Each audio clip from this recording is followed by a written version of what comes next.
Okay, so I got it all set up and got it finished and everything's welded up. I'm gonna straighten these humps out. Maybe not. I don't know. They add a little character. They also may get covered. I'm not sure. I know that I'm going to be using this asset again because I'm going to put the same structure over here on the back side, but I'm going to do something a little different. So what I decided to do, let's go ahead and put this here. Oh yeah, first thing I like to do also, I'm going to keep one piece square so that when I go to orthogonal view, it's at a 90-degree angle all the time with every view, so it's clean and easy to work with. But the crazy angle that I need to actually put into the game engine, I made an instance of it, so everything I do to the square one is going to happen to the instance, and that's going to make things move a lot faster, and I can still kind of visualize, well, I still can absolutely visualize everything. What I'm going to do here is different, so I'm going to hold shift and rotate it to the 90 and put it to the back side, copy. I hate this rotate gizmo this last few years. You gotta hit it just right, and sometimes you can't even hit that right. It's annoying. I'm gonna rotate this, actually this direction. So what I'm gonna do is actually have this sit over on this side, right here. I'm using these because I'm pretty sure what I can do here is actually use the symmetry tool.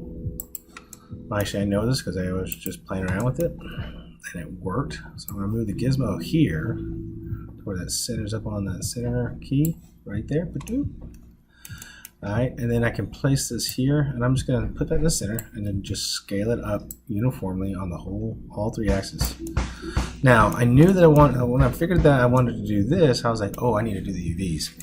One more thing I want to do is I want to maintain the curvature that's happening with the 32-sided cylinder versus the 16-sided cylinder, so it gives me a little bit more curvature on the walls, and since I'm doing arches, I can do that. So I'm going to just turn that into 5 degrees there, and then I'm going to turn the gizmo 5 degrees the other direction, and it's going to give me a nice little delicate curve. It's going to be subtle. It's only going to be right there in the middle arch. It's going to look very nice, and if it becomes a problem, I can always fix the curve there and apply, and just stick those out a little bit, but it just makes a nice subtle curve. It's not perfect, but it's not bad. So, but I knew that if I'm going to do that I need to get the UVs done. So I started working on the UVs, and it were about as I expected them to be. So open up the editor, and we'll go ahead and display. So I built the arch doors earlier.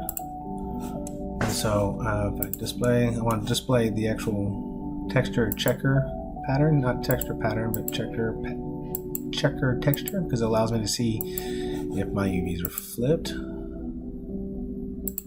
There we go.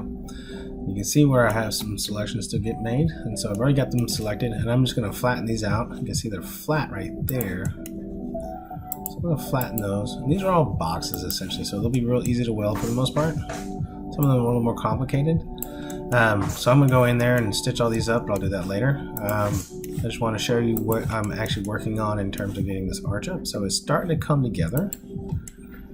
So let me go into my frozen piece, and I'm going to start deleting chunks off of it because I don't need you guys anymore. I'm going to keep y'all. Delete those arches. Delete. I'm going to delete the wall pieces that I did for that as well. I have a feeling I'm going to be building different things. So I'm not sure if I'll keep both of these pieces, because what I could do is just let it sit on top. So yeah, I'm going to actually delete that too. What I'm going to do also is save as a new scene. Hit the plus sign right there when you hit save as, from 13 to 14. So now I know that I have the original arena piece, that I have the green piece saved in on the drive somewhere. So deleting it doesn't make me worried. Now, the neat thing is of this system that I'm doing here will allow me to open up a couple of walls with these doors, and it won't change anything inside this structure here. All I gotta do now is just figure out the seating. So that's what I'm gonna do next, but this thing is finally coming together. Here, let me show you one quick way what it will look like. Let's go ahead and get out of this.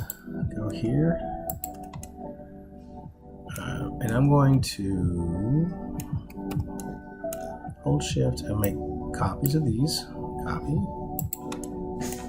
And I'm going to go to 4. I'm going to delete these faces real quick. There's a lot of construction in my condos right now, so there's a lot of noise. I apologize for that. So now what I'm going to do here is attach this one and this one. And now if I go to the pivot point, I should be able to do an array. I can do an array. It'll be a lot cleaner because it's not it's on a decimal math. It's like 22.5. 22.5. And then we're doing, I think, 16 of these. So preview. And so that's kind of like where I'm heading with my new arena. And I like it. It's probably really tall, but I think when we see it on the island, it's going to look really good. Alright, so that's what I'm going to be working on now. So next thing is just doing some research on the seating and just kind of come up with some stuff real quick. Be right back.